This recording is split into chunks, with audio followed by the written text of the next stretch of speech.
중국발 황사가 한반도를 지나면서 미세먼지로 하루 종일 몸살을 겪었습니다. 하지만 초미세먼지는 많지 않아 시정거리는 길고 가끔 파란 하늘도 보이는 맑은 황사 현상이 나타났습니다. 이번 19대 대선에서도 미세먼지 공약이 주목받고 있습니다. 하지만 각 당 후보들이 내놓은 공약은 실현 가능성이 떨어지거나 이미 시행되는 정책 수준에 불과하다는 지적이 나옵니다. 선거 전 마지막 주말인 오늘 대선 후보들은 각지에서 총력 유세를 펼쳤습니다.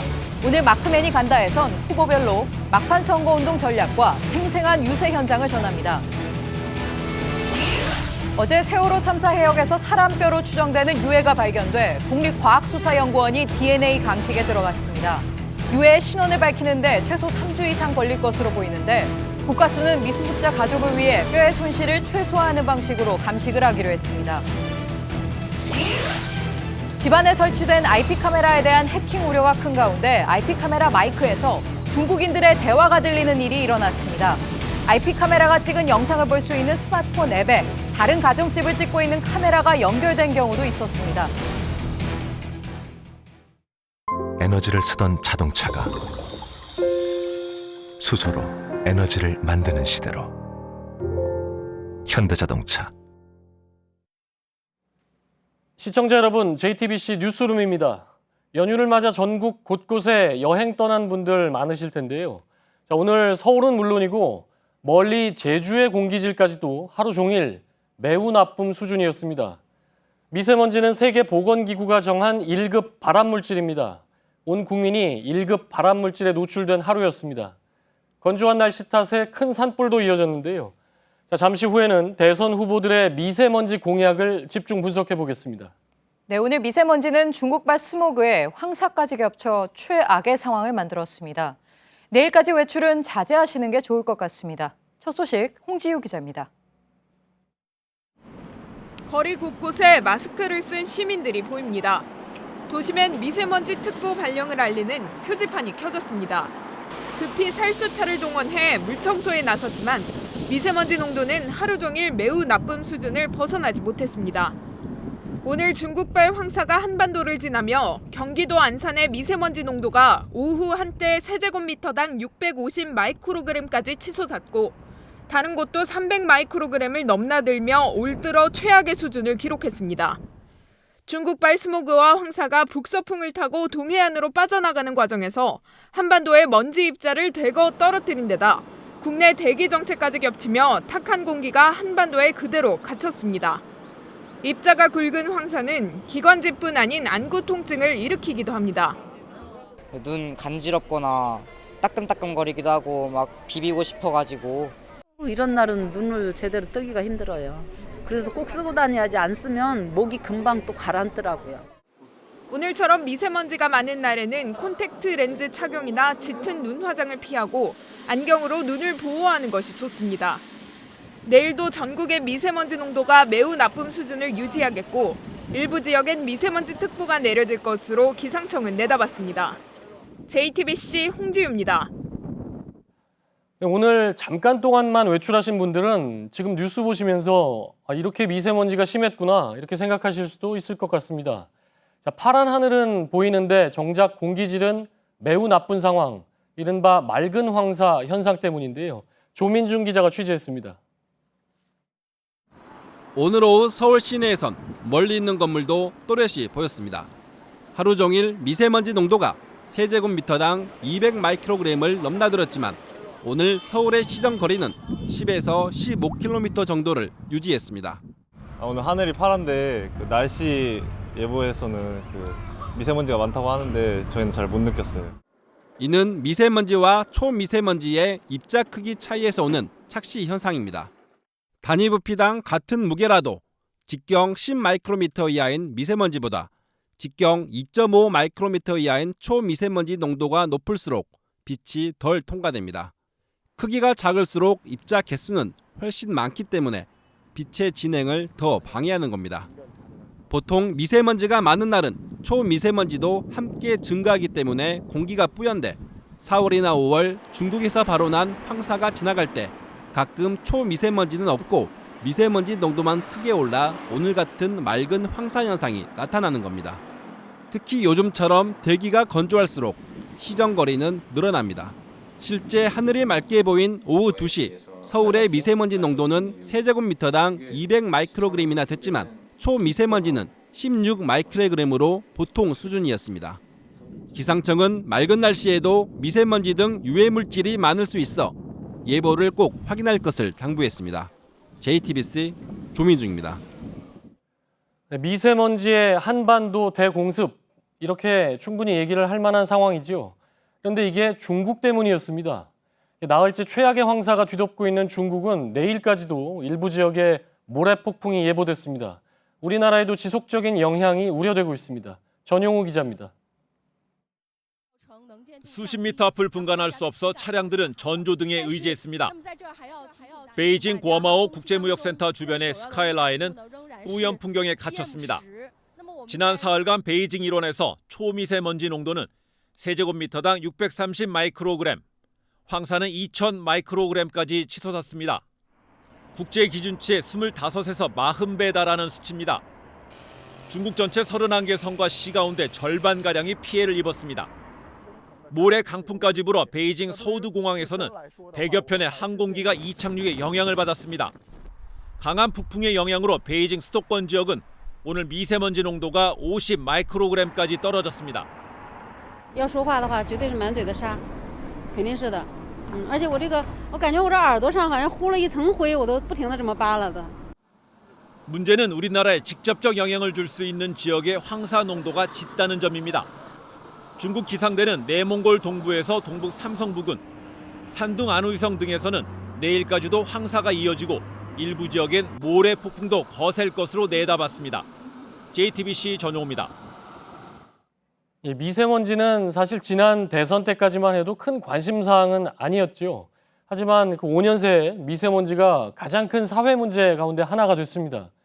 그러다 보니까 대선 후보들도 저마다 미세먼지를 내가 해결하겠다 이렇게 약속은 내놨는데 과연 그게 믿을 만한 얘기인지 미세먼지 공약을 하나씩 뜯어보겠습니다. 정치부 이희정 기자가 나와 있습니다. 자, 이희정 기자. 그 후보들이 일단 미세먼지가 심각하다는 건 다 알고 있는데 원인에 대해서는 어떻게 얘기를 하고 있습니까?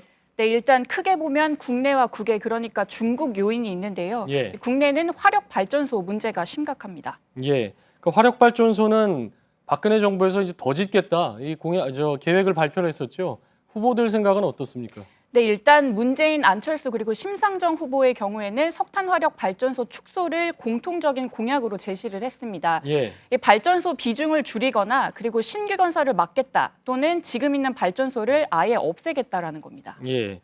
석탄 발전소를 줄이자 그거는 공감이 가는데 그럼 전력은 어떻게 대체하겠다는 건가요?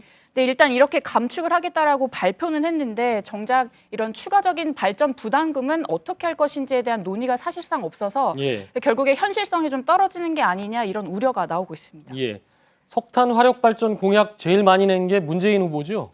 네, 문 후보는 임기 내에 이 미세먼지의 발생량을 30% 줄이겠다면서 굉장히 다양한 안을 내놨는데요. 예. 그 중에 하나가 공정률 10%가 안 되는 석탄 화력 발전 건설을 재검토해보겠다라는 겁니다. 하지만 이미 수년 전에 허가를 받고 또 발전소별로 뭐 사업권이나 부지 또 기초 공사 비용으로 이미 수억 원씩 투입된 경우가 많거든요. 그래서 만약 공약대로 최대 9기를 폐지하려면 사실상 정부가 이걸 일일이 보상을 해주고 결국에는 사업자가 스스로 철회를 해야 하는 예. 상황입니다. 그래서 이 경우에는 보상금만 약 1억 원 정도 이상이 들어갈 것이라는 관측도 있습니다. 예. 석탄 화력 발전을 줄이는 건 뭐 누구나 공감을 하는데 그렇게 되면 원가가 올라가고 전기요금이 올라가잖아요. 그 부분은 어떻게 설명을 하고 있습니까? 네, 후보들 모두 이 전기요금에 대해서는 특별하게 뭐 대안을 내놓지 않고 있는데요. 이 때문에 업계에서는 이 미세먼지를 잡겠다고 결국에 전기요금을 올리는 셈이라면서 이게 물가 인상으로 이어질 것이라고 보고 있습니다. 예. 근데 사실 물가 인상이 되더라도 미세먼지를 잡겠다면 당연히 필요한 부분이어서 사실은 그 부분을 솔직하게 얘기를 해야 되는 게 아니냐 이런 지적도 있는데요. 자, 자동차 관련 대책은 어떤 게 있습니까? 네, 안철수 후보의 경우에는 이 경유차 대신에 미세먼지를 발생시키지 않는 LPG 자동차 판매 규제를 없애겠다라고 했습니다. 예. 이 LPG 차를 살 수 있는 대상을 이 지금 택시나 장애인 그리고 국가 유공자에서 국민 전체로 좀 확대를 해서 이 대신 많이 타게 한다. 그래서 결국에 미세먼지를 줄이겠다라는 계획입니다.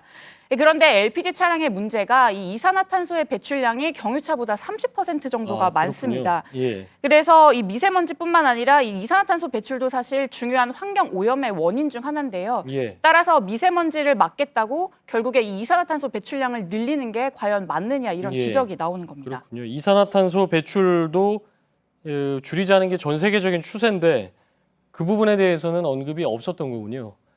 자, 홍준표 후보는 그럼 어떤 대책을 내놨습니까? 네, 홍 후보의 경우에는 이 친환경차 자동차 이야기를 주로 하는데요. 예. 2022년까지 이 신차 판매 35% 정도를 친환경차로 바꾸겠다라는 계획입니다. 이걸 위해서 근데 어떻게 규제를 하고 또 보조금을 얼마나 지금보다 더 준다는 건지 사실 구체적인 내용이 나와 있지 않습니다. 예. 홍준표 후보는 친환경차인데 친환경차를 늘리겠다는 것만 있고 구체적인 방안은 없다. 이렇게 볼 수가 있겠고요. 자, 근데 오늘 미세먼지는 사실 중국 요인이 컸지 않습니까? 황사 때문인데, 자, 중국에 대한 해법은 어떻게들 제시를 하고 있습니까?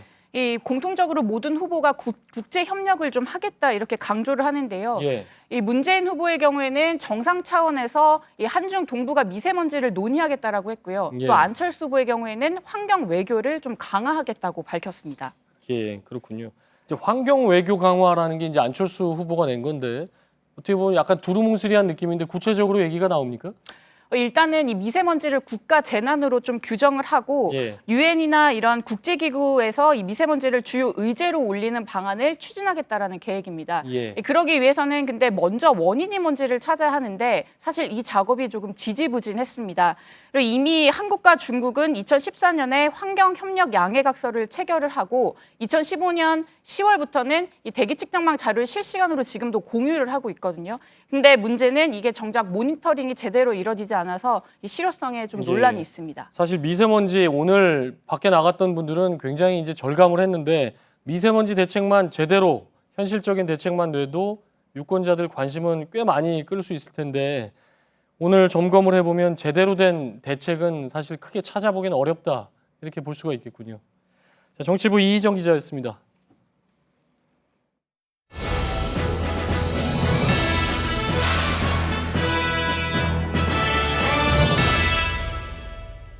대선이 이제 사흘 남았습니다. 이렇게 선거가 임박하면 후보 캠프는 1초가 아쉽다 이렇게 얘기들을 하지요. 자, 지지율이 잘 나오는 지역을 돌면서 표밭을 다질 것이냐 아니면 좀 부진한 지역을 누비면서 지지율을 좀 끌어올릴 것이냐 자, 이런 고민을 하게 되는데요. 자, 문재인 후보는 오늘 수도권에서 젊은이들을 만났습니다. 홍준표 후보는 서울에서 출발해서 부산으로 향하는 경부선 일정을 시작했고 안철수 후보는 하루 종일 광주 구석구석을 돌았습니다. 자, 후보들의 마크맨 고석승, 이주찬, 박병현 기자가 차례로 전해드립니다. 오늘 문재인 후보는 이곳 홍대 걷고 싶은 거리에서 프리허그를 하게 되는데요. 많은 사람들이 거리를 가득 메웠습니다. 아무래도 대선 후보의 프리허그인 만큼 경찰들의 모습도 많이 보이고 경호팀이 상당히 신경 쓰는 모습입니다. 앞서 공언했던 대로 사전 투표율이 25%가 넘자 시민들과의 프리허그에 나선 겁니다. 문재인 후보의 오늘 유세는 젊은 유권자들에게 초점이 맞춰졌습니다. 여론조사 지지율이 높다고 안심하지 말고 압도적인 지지를 보내달라고 호소했습니다. 표가 많을수록 대한민국 바꿔내는 동력이 될 수 있습니다. 여러분 압도적인 정권 교체 해주시겠습니까? 연설이 끝나자 어김없이 유세단의 율동이 이어지고 시민들의 반응도 좋습니다. 비정규직이 없어지고 이제 청년들이 정말 취업 걱정 없이 사는 그런 나라를 만들 수 있는 그런 대통령이 되었으면 좋겠습니다. 문재인 후보는 오늘 수도권에 집중했습니다. 그중에서도 특히 도심 번화가에서 유세를 펼쳤고 가수와 인기 웹툰 작가 등도 함께했습니다. 주요 지지층인 2030 세대의 투표율을 높이고 또 젊은 유권자들의 표심 분산을 막는 것이 확실한 대선 승리의 관건이라는 입장입니다. JTBC 고석승입니다. 남은 기간 자유한국당 홍준표 후보가 선택한 동선은 수도권과 충청, 영남을 잇는 이른바 경부선 라인입니다. 경기도 시흥시 산미시장에서 홍준표 후보의 유세가 한창입니다. 이어 홍 후보는 경기도 안산으로 이동해 유세를 이어가는데요. 이처럼 수도권에서만 오늘 5차례 집중 유세를 벌이고 오후 늦게 충남 공주를 이동합니다. 그만큼 남은 3일 동안 일정을 촘촘하게 쓰겠다는 전략입니다. 그동안 강한 안보를 강조하며 보수층 결집을 호소한 데 이어 막판 유세에는 서민 대통령 이미지에 공을 들이고 있습니다. 바르고 그리고 곱고 열심히 살면 그런 일자무식의 부모를 두고 유산 한 푼도 안 받아도 대통령이 될 수 있는 나라. 또 문재인 후보를 향한 공세도 이어갔습니다. 문 후보의 지지율이 높게 나오니까 예전 여권에서 하듯 정부와 언론이 문 후보 측의 눈치를 보고 있다며 수위를 높였습니다. 최근 지지율 상승세를 반영하듯 유세 현장에는 전에 비해 많은 시민들이 모였습니다. 튀는 말씀도 많이 하시지만 정직하시기 때문이라고 믿기 때문에 후보님을 지지하게 되었습니다. 앞서 오전 홍 후보는 대국민 호소 기자회견을 열어 문재인 후보와 양강 구도를 구축한 데 이어 역전 현상이 일어나고 있다고 주장하며 좌파 정부를 막기 위해 보수적 통인 자신을 지지해달라고 다시 한번 강조했습니다. JTBC 이주찬입니다. 도보 유세 셋째 날 국민의당 안철수 후보는 광주 남광주 시장에서 오전 일정을 시작했습니다. 장소를 옮길 땐 대중교통을 이용했습니다. 그러다 보니 버스 안에서 자연스럽게 시민들과 대화가 가능했습니다. 유세에서 강조한 건 반패권주의입니다. 민주당과 자유한국당을 동시에 견제했습니다. 민주당이 집권한다면 친박 부활이 될 겁니다. 국론은 분열이 되고 국가는 파탄 지경에 빠질 수 있습니다. 저는 절박하게 그 일을 막으려고 합니다. 도보 유세가 알려지며 여정에 따라 시민들이 모였습니다. 이곳은 광주 금남로입니다. 방금 전 안철수 후보가 금남로 입구에 들어섰습니다. 안 후보 지지자들이 안철수 대통령을 외치며 거리를 가득 메운 모습입니다.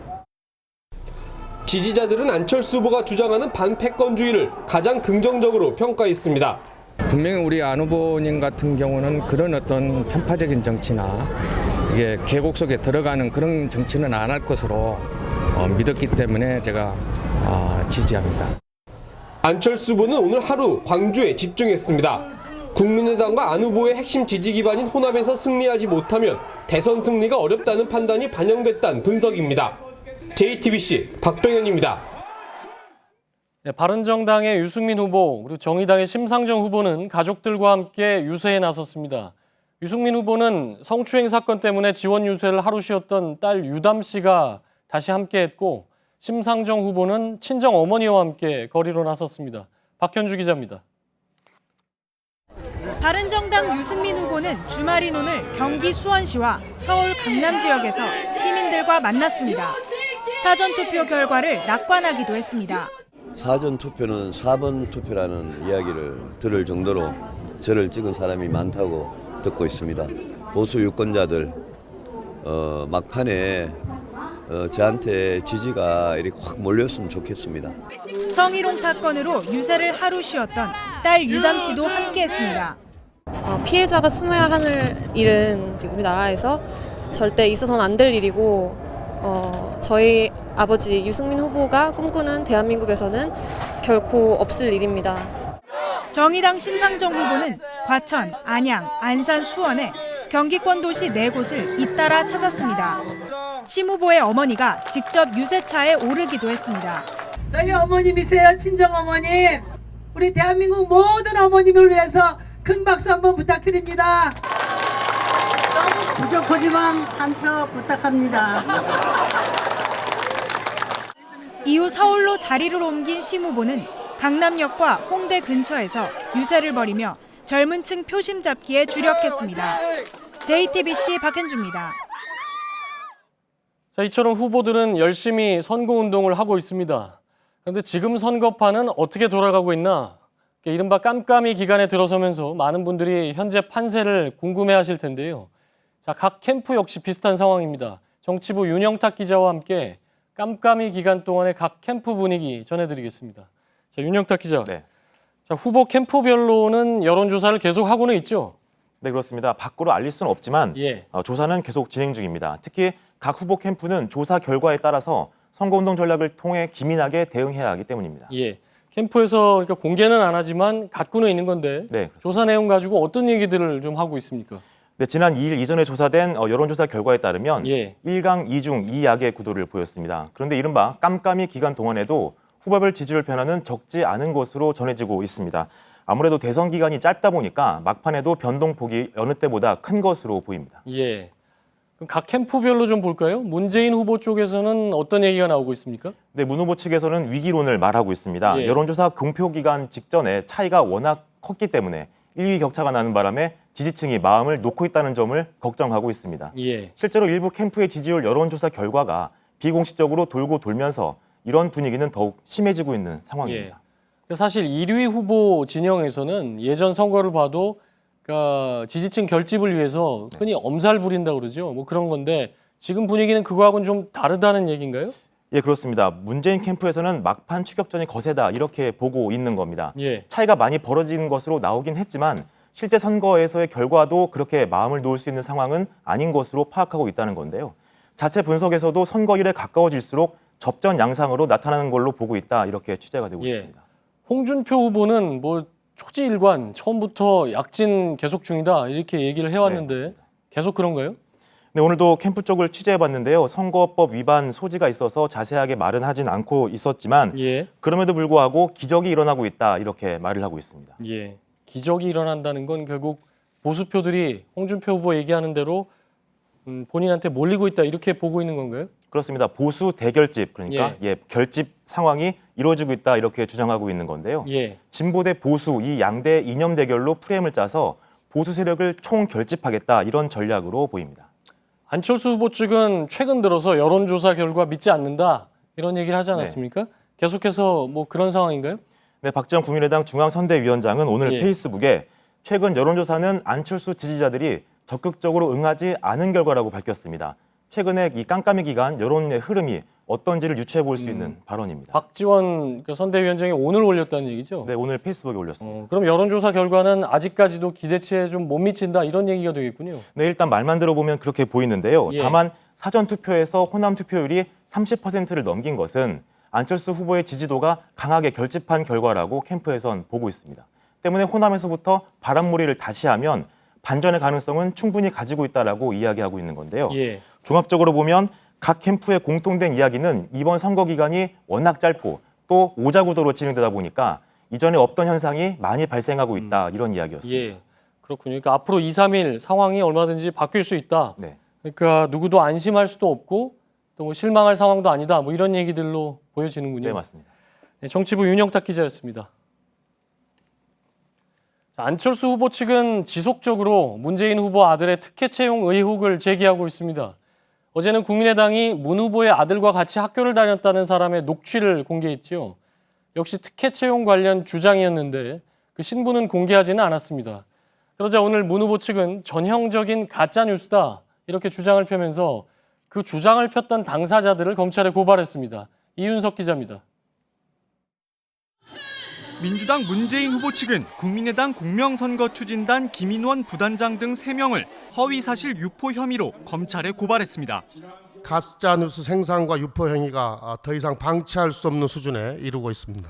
익명 뒤에 숨지 말고 정정당당하게 국민 앞에 직접 나와서 사실관계를 밝힐 것을 요구합니다. 앞서 국민의당은 문 후보의 아들 준용 씨와 미국에서 대학원을 함께 다녔다는 사람의 증언을 공개한 바 있습니다. 음성 변조된 증언엔 준용 씨가 아버지인 문재인 후보가 시켜서 한국고용정보원에 취업했으며 유학 생활 중 돈을 물쓰듯 했다는 발언도 있었습니다. 문 후보 측은 이러한 증언이 모두 가짜라고 주장했습니다.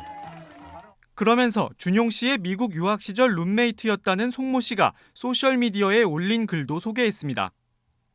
송 씨는 준용 씨가 미국 유학 중 값싼 월세방에서 지냈고 아버지를 자주 언급하지도 않았다고 주장했습니다. 국민의당은 송 씨의 글을 믿을 수 없다며 준용 씨가 직접 해명해야 한다고 반박했습니다. 문준용 의혹 사건은 권력형 채용 비리 사건입니다. 사법 절차를 통해 이 사건의 내용이 진상이 낱낱이 밝혀질 것을 기대합니다. 선거일이 임박하면서 네거티브와 이에 맞서는 고소 고발이 이어지고 있습니다. JTBC 이윤석입니다. 네, 자유한국당이 친박 의원들의 징계 해제 그리고 바른정당 탈당 의원들의 복당 문제를 두고 논란이 커지고 있습니다. 자, 홍준표 후보가 논의할 비대위를 요구를 했지요. 자, 그런데 비대위는 열리지 않았고 총괄 선대본부장이 결국 대선 후보의 긴급 명령권이다 이렇게 주장을 하면서 징계 해제를 조금 전에 일방적으로 결정했습니다. 비대위를 미뤄왔던 당 지도부의 반발이 커질 것으로 보입니다. 최수연 기자입니다. 친박 의원들의 징계 해제와 바른정당 탈당 의원들의 복당 문제에 홍준표 후보는 대선 후보로서의 권한을 강조했습니다. 104조 당헌 근거에서 당무 우선권을 발동을 했습니다. 오늘 내로 모든 사람 징계 다 풀고 그 다음에 입당하겠다는 사람 다 입당시켜라. 자유한국당의 당헌 104조는 대통령 후보자가 선거일까지 당무 전반에 관한 권한을 우선에 가진다고 돼 있습니다. 하지만 홍준표 후보의 강조에도 불구하고 오후 늦게까지 자유한국당 비상대책위가 열리지 않자 홍준표 후보의 특별 지시라며 비대위 없이 징계 해제를 결정했습니다. 자유한국당의 대선 승리와 보수 대통합을 위해 재입당 신청자의 일괄 복당과 징계 처분을 받은 국회의원 등에 대해 징계의 해제를 결정하였습니다. 선대위 측은 이로써 서청원, 최경환, 윤상현 의원 등 친박계 7명의 징계가 해제됐고 바른정당 탈당 의원들의 자유한국당 입당이 결정됐다고 주장했습니다. 이철우 총괄 선대본부장은 정호택 비대위원장 권한대행 등 당 지도부에 통보했다고 밝혔습니다. 하지만 당 지도부는 선대위 측 발표 이후 언론과 접촉을 끊었습니다. 이른바 친박계 의원들의 징계 해제와 바른정당 탈당 의원들의 복당 문제를 두고 당내 갈등이 컸던 만큼 일방적인 선대위의 결정에도 반발이 예상됩니다. JTBC 최수연입니다. 네, 어제도 전해드렸지만 사전투표율 예상치를 훨씬 웃돌았죠. 26%가 넘었는데 자 그러면서 최종 투표율은 과연 몇 %나 나올까 관심이 모아지고 있습니다. 97년 대선 이후에 20년 만에 투표율이 80%를 웃돌 것이라는 전망도 나오고 있습니다. 서효정 기자입니다. 어제와 그제 이틀 동안 치러진 사전투표에 참여한 유권자 수는 1,100만 명이 넘었습니다. 유권자 4명 중 1명이 투표한 셈인데 10%대에 머물렀던 2014년 지방선거와 지난해 총선 사전투표율에 비해 월등히 높은 수치입니다. 대통령 탄핵으로 앞당겨진 조기 대선에 대한 관심이 커졌고 정치 참여 열기가 뜨거워진 게 사전투표율을 끌어올린 것으로 분석됩니다. 이렇다 보니 선거 당일 투표까지 포함해 최종 투표율이 얼마나 될지에 관심이 쏠립니다. 유권자 11.49%가 사전투표에 참여했던 2014년 지방선거의 경우 최종 투표율은 56.8%였고 사전투표율이 12.19%였던 지난해 총선 최종 투표율은 58%를 기록했습니다. 이번 사전투표율이 20%를 훌쩍 넘으면서 최종 투표율이 80%를 넘을 수도 있다는 전망이 나옵니다. 이번에 투표율 80%를 넘긴다면 97년 대선 이후 20년 만에 처음입니다. 다만 대선 날 투표하지 못할 것을 예상해 미리 투표장을 찾은 유권자들이 많을 수도 있다는 점과 비예보가 돼 있는 날씨가 변수입니다. JTBC 서효정입니다. 자, 그런데 여기 눈길이 가는 부분이 있습니다. 역대 선거를 보면 사전투표율이 높은 지역은 최종 투표율도 높았고 사전투표율이 낮은 지역은 역시 최종 투표율도 낮았습니다. 자, 각 대선 후보 측에서는 지역별 사전투표율에 따라서 맞춤 유세 전략을 내놓고 있습니다. 이지은 기자입니다. 지난 총선 당시 사전투표율이 높은 지역일수록 최종 투표율이 높았습니다. 전남, 전북, 광주 등 호남권의 사전투표율이 상위권을 차지했는데 총선 최종 투표율도 같은 순이었습니다. 반대로 사전투표율이 낮은 대구와 부산의 경우 최종 투표율도 가장 낮았습니다. 사전투표율이 각 지역 유권자들의 투표 의지를 반영했고 최종 투표율에도 그대로 적용된 겁니다.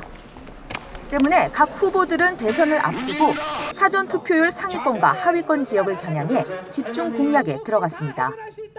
먼저 사전투표율이 30%를 훌쩍 넘는 호남의 경우 민주당 문재인 후보와 국민의당 안철수 후보의 경쟁이 치열하다는 판단 아래 두 후보가 차례로 유세에 나섰습니다. 오늘 안철수 후보는 광주 유세에 집중했고 내일은 문재인 후보가 호남을 찾습니다. 민주당에서는 박영선 공동선대위원장이 그리고 국민의당에서는 박지원 상임선대위원장의 지지를 호소했습니다. 반대로 사전투표율이 낮은 대구와 부산의 경우 그만큼 부동층이 많다는 것이 각 후보 측 판단입니다. 문재인 후보는 선거운동 마지막 날인 8일 부산에서 유세를 시작하고 자유한국당 홍준표 후보도 8일 부산 방문을 검토하고 있습니다. 도보 유세 중인 안철수 후보는 어제 부산 곳곳을 다니며 시민들과 만났습니다. 바른정당 유승민 후보와 정의당 심상정 후보는 젊은 유권자들의 투표 의지가 높다고 보고 마지막 3일 남은 유세를 이들에게 집중하고 있습니다. JTBC 이지은입니다. 네, 오늘 강원도를 중심으로 산불이 잇따랐습니다. 건조주의보에 강한 바람까지 겹치면서 진화에 애를 먹고 있는데요. 현장을 연결해 보겠습니다. 윤두열 기자, 뒤로 지금 산불이 계속 번지는 모습이 보이고 있네요. 그러니까 삼척 산불이 오전에 시작이 됐는데 아직도 잡히질 않고 있는 거죠? 네, 이곳 강원도 삼척시 도계읍 점리에 있는 야산에서 불이 난 건 오전 11시 40분쯤이었습니다. 보시는 것처럼 제 뒤로 계속 불이 번지고 있고요. 이 도로 쪽으로도 현재 불이 번지면서 아래쪽에 있던 차량들이 도로 위쪽으로 계속 이동을 하고 있는 상황입니다. 지금까지 산림 3헥타르가량이 탔고 농가 한 채도 불이 탔는데 다행히 주인이 없는 폐가여서 인명피해는 없었습니다.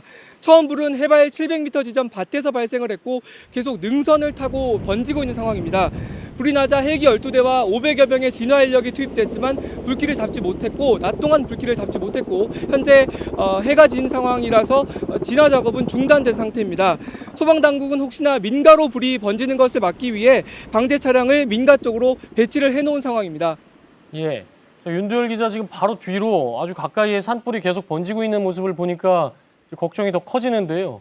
소방당국은 어떻게 보고 있습니까? 내일까지는 진화가 될 걸로 전망을 하고 있습니까? 네, 그렇습니다. 소방당국은 오늘 피해 면적은 별다른 의미가 없다고 판단하고 있습니다. 바람이 워낙 강해서 밤새 얼마나 피해 면적이 늘어날지 모르기 때문인데요. 강원도 영동 지역은 이미 2주 전부터 건조특보가 내려져서 지금 땅이 바짝 말라있는 상태입니다. 여기에 오늘 2시를 기해서 강원도 제가 나와 있는 삼척과 강릉을 포함해서 강원도 6개 시군에 강풍주의보가 발효됐습니다. 지금 제 옆에 있는 나뭇가지도 심하게 흔들릴 만큼 바람이 아주 강하게 불고 있는데요. 초속 10m가 넘는 바람은 월요일이나 돼야 잦아들 것으로 보여서 화재 피해가 더 커질지 우려가 되고 있는 상황입니다. 예, 소방당국이 적극적으로 지금 진화에 나섰지만 내일까지는 계속 이어질 것이다. 월요일이 돼야 된다. 뭐 이런 얘기가 나오고 있는 거고요. 자, 근데 삼척뿐만이 아니라 강릉의 산불도 이제 심상치 않아 보이는데 오늘 산불 난 곳이 꽤 많았죠? 네, 오후 3시 30분쯤 대관령 근처인 강릉시 성산면 보광리 야산에서 불이 시작됐습니다. 소방당국은 헬기 12대와 500여 명의 진화 인력을 투입했지만 불길을 잡지 못했습니다. 현재 펜션을 포함한 민가 4채가 피해를 본 것으로 전해졌고 이 일대 6개 마을에 대피령이 내려졌습니다. 불길은 지금도 강릉시 교동과 평창올림픽 선수촌 공사장 쪽으로 번지고 있는 상황입니다. 또 연기가 고속도로 방면으로도 번지면서 경찰이 오후 5시 35분을 기해 동해고속도로 남강릉 나들목에서 강릉 분기점 구간 양방향 차량 통행을 전면 통제했습니다. 이 밖에 경북 상주와 경기도 남양주에서도 산불이 발생하면서 오늘 긴급 진화 작업에 나섰습니다. 소방당국에 따르면 사실상 황금 연휴가 시작된 지난달 29일부터 오늘까지 강원도에서만 모두 41건의 임야 화재가 발생했습니다. 현재 대기와 땅이 바짝 말라있는 상태입니다. 오늘 혹시 산에 갈 계획이 있으신 분들은 화재에 각별히 유의하셔야겠습니다. 예, 윤두열 기자 있는 곳을 보니까 바람이 상당히 강하게 부는 것 같은데 진화에도 상당히 어려움이 있다. 이렇게 보여지는군요. 자, 삼척의 산불 현장에서 윤두열 기자였습니다. 네, 세월호 침몰 해역에서 유해로 추정되는 뼈가 발견됐다는 소식 어제 전해드렸죠. 이 뼈는 어젯밤 국립과학수사연구원에 전달돼 현재 분석 중입니다. 미 수습자의 유해인지는 아직 알 수가 없는데요. 바닷속에서 발견돼서 DNA, 그러니까 유전자를 확인하는 과정도 쉽지 않다고 합니다. 그럼 어떤 방법으로 신원을 확인하는지 최승기 기자가 국과수에 가봤습니다. 국과수 연구관이 미리 준비한 동물뼈를 잘라냅니다. DNA를 추출하기 위해 뼈에서 일정 크기 샘플을 떼어내는 겁니다. 보통 뼈를 반으로 절단해 작업하지만 세월호 수색 과정에서 나온 뼈들은 창문 모양, 윈도우 커팅 방식으로 이뤄질 예정입니다. 이렇게 자르게 되면 이제 유가족한테 온전한 형태의 시신을 돌려줄 수가 있죠. 어제 세월호 침몰 해역에서 발견된 뼈의 경우 오랜 기간 바닷속에 있었기 때문에 오염된 겉부분을 걷어내는 과정도 거쳤습니다. 목포 현장에서 보시고 이건 사람뼈 같다. 상태 그냥 우리 보통 백골 오염이나 뼈 같은 게 원래 겉을 잘 닦아내고 세척을 하면 뼈의 형태를 그대로 갖고 있는 거니까.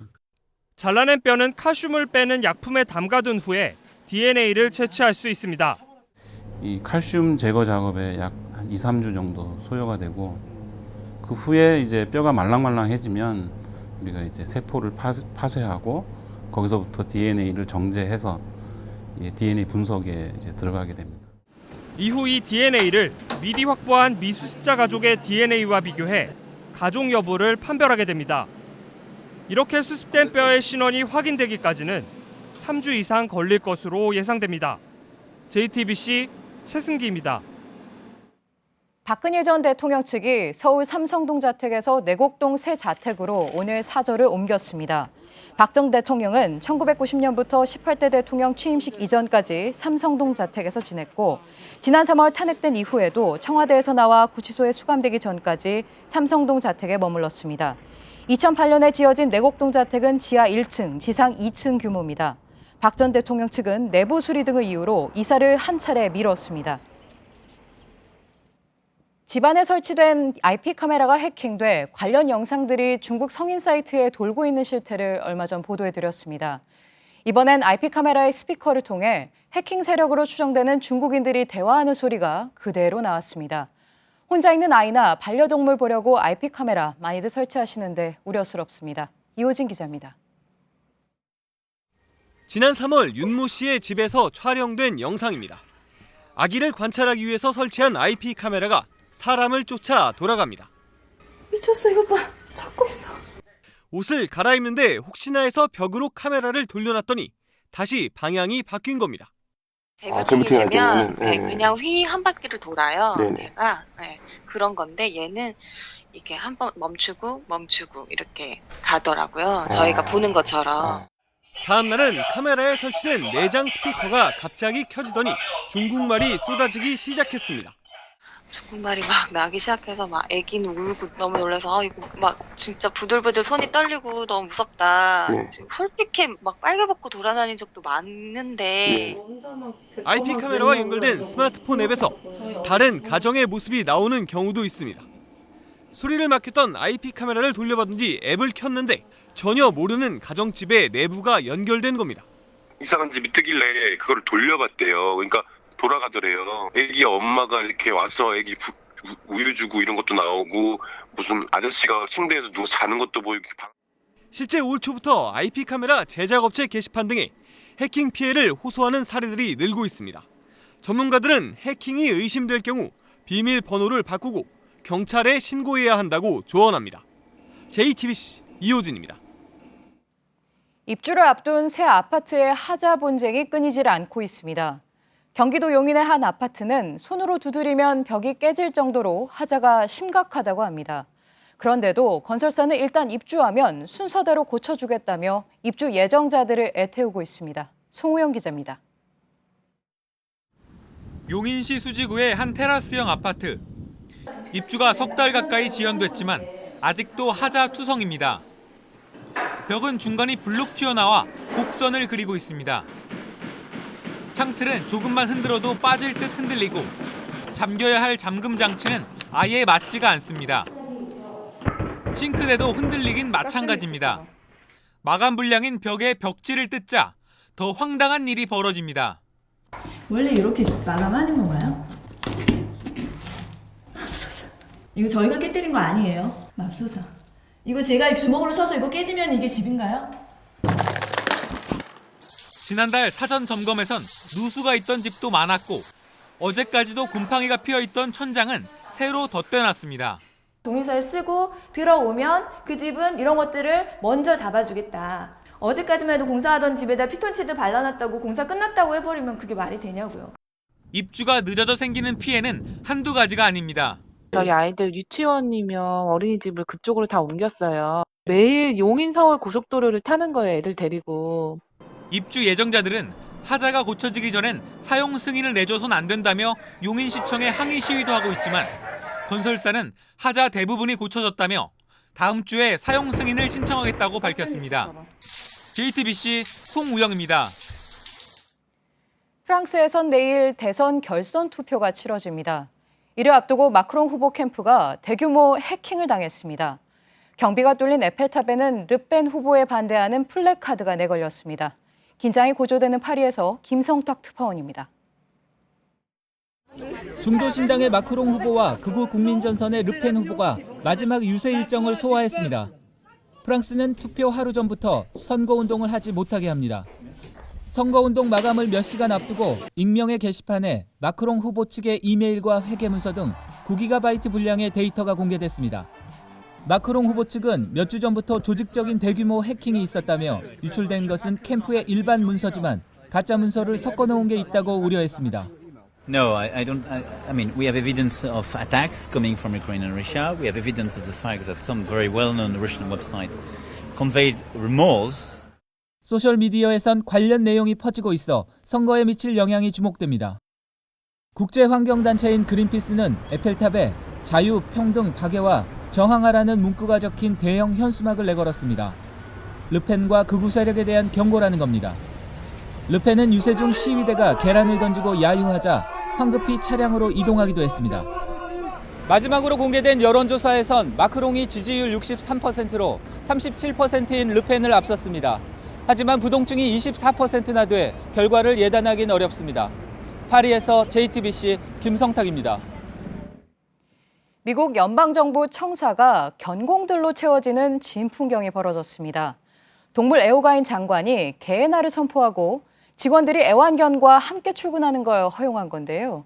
백악관도 이 결정을 높이 평가했습니다. 김영기 특파원입니다. 애완견들이 출근길 주인과 함께 내무부 청사 로비에 들어섭니다.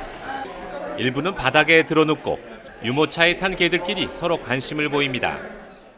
미 해군 특수부대 네이비실 출신인 라이언 징키 장관도 2살짜리 레그너를 데리고 나왔습니다. 이날 애완견과 함께 출근한 80여 명의 직원은 장관과 인증샷도 찍었습니다.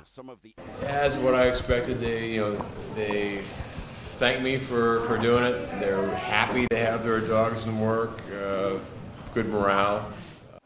연방정부 청사의 개들이 주인과 함께 출근을 한 건 이번이 처음입니다. According to Secretary Zinke, having dogs in the workplace can help reduce stress. 애완견을 동반하지 않은 직원들의 반응은 자세히 전해지지 않았습니다. 미 CBS는 내무부의 개 친화적 조치와는 대조적으로 트럼프는 백악관에서 개를 키우지 않는 130년 만에 대통령이 됐다고 보도했습니다. 미 내무부는 고양이나 거북이 등 다른 애완동물에 대해서도 청사를 개방하는 방안을 검토하기로 했습니다. 워싱턴에서 JTBC 김현기입니다. 올해 프로야구는 잘 알려지지 않았던 무명들의 활약이 두드러집니다. 만년 후보 선수였다가 오랜 기다림 끝에 기회를 잡자 보란 듯이 활약하고 있는데요. 오늘도 다르지 않았습니다. 오광춘 기자입니다. 야구에선 투수가 타자를 요리한다는 말을 쓰곤 하는데 기아 사이드암 투수 임기영이 그랬습니다. 프로 선수가 된 지 6년 만에 선발 투수를 꿰찬 만큼 공 하나하나에 절실함이 묻어납니다.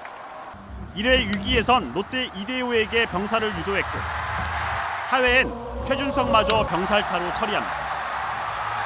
기아 중견수 버나디나는 그림 같은 호수비로 임기영의 어깨를 가볍게 해줬습니다. 선두 기아는 임기영의 호투 속에 롯데를 꺾고 2연승을 달렸습니다. 11개의 아치를 그리며 홈런 2위를 달리는 SK 한동민은 오늘도 큼지막한 장타를 자랑했습니다. 1회와 2회 2루타를 연달아 때려 주자를 홈으로 불러들였습니다. 2012년 SK에 입단해 프로 6년차, 이젠 4번 타자로 SK 타선의 중심입니다. 최하위로 처진 삼성야구는 프로 7년차 늦가기 김원곤 덕분에 그래도 웃습니다. 득점권 타율이 6할대에 육박하는 김원곤은 NC전에서 3점 홈런을 터뜨리는 등 멀티히트로 삼성 타선을 이끌었습니다. 올해 프로야구는 그저 주전으로 뛰기만을 기다렸던 무명들의 야구 인생 역전타가 이어지고 있습니다. JTBC 오광춘입니다. 자, 조금 전에도 현장을 연결해서 전해드렸는데요. 강원도 산불 상황이 심상치 않아 보입니다. 자, 현장, 삼척의 산불 현장을 다시 한번 연결하겠습니다. 자, 윤두열 기자, 지금도 계속해서 조금 전 상황하고 달라지질 않은 것 같은데 불이 계속 번지고 있지요. 현재 상황 다시 한번 정리를 좀 해볼까요? 네, 오늘 오전 11시 40분쯤 이곳 강원도 삼척시 도계읍 점리에서 시작된 불은 9시간이 지나 지금까지도 꺼지지 않고 있습니다. 현재 진화 인력이 모두 철수한 상태입니다. 소방차도 모두 철수를 했고 현재 이곳에는 저희 취재진만 남아있는 상황인데요. 때문에 밤새 바람이 좀 잦아들어서 불길이 많이 번지지 않기를 바랄 수밖에 없습니다. 하지만 워낙 지금 현재 바람이 워낙 강해서 피해는 더 커질 것으로 보입니다. 현재 산림 3헥타르가량이 탔고 농가 한 채도 불이 탔는데 다행히도 주인이 없는 폐가여서 인명피해는 없었습니다. 소방당국은 혹시나 민가로 불이 번질 것에 대비해서 민가 쪽에 지금 소방 차량을 배치해 놓은 상황입니다. 강원 영동 지역은 이미 2주 전부터 건조특보가 내려져 있어서 땅이 바짝 말라 있는 상황입니다. 여기에 오늘 오후 2시에 일기에 강릉과 제가 나와 있는 삼척을 비롯해서 강원도 6개 시군에 지금 강풍주의보가 발효되어 있는 상황입니다. 지금 제 옆에도 나뭇가지가 심하게 흔들리고 제가 지금 말을 하기도 힘들 정도로 바람이 워낙 세게 불고 있는데요. 초속 10m가 넘는 바람은 월요일이나 돼야 잦아들 것으로 보여서 화재 피해가 더 커질 것으로 보이는데 제가 지금 나와 있는 삼척뿐만 아니라 강릉의 지금 화재 상황도 심각한 상황입니다. 현재 도심 쪽으로 연기가 넘어가고 있는 상황인데 강릉 역시도 강풍주의보가 발효되어 있기 때문에 현재 진화에 어려움을 겪고 있는 상황입니다. 예, 그렇군요. 삼척, 강릉 모두 산불이 좀 심각한 상황인데 아무래도 지금 야간이어서 그 소방 당국이 모두 진화 인력이 일단 철수를 한 것 같은데요. 바람이 계속 불고 있어서 일단 피해는 점점 커질 것 같습니다. 자, 윤두열 기자도 조심해야겠습니다. 삼척 산불 현장에서 윤두열 기자였습니다. 네, 마지막으로 내일 날씨입니다. 내일도 황사의 영향권에서 벗어나지 못하겠는데요. 전국 대부분 지역에서 미세먼지 농도가 높게 나타나겠습니다. 중부지방의 건조특보도 계속될 예정이니 나들이 할 때 불이 나지 않도록 주의해야겠습니다. JTBC 뉴스룸을 마치겠습니다. 시청해주신 여러분 고맙습니다.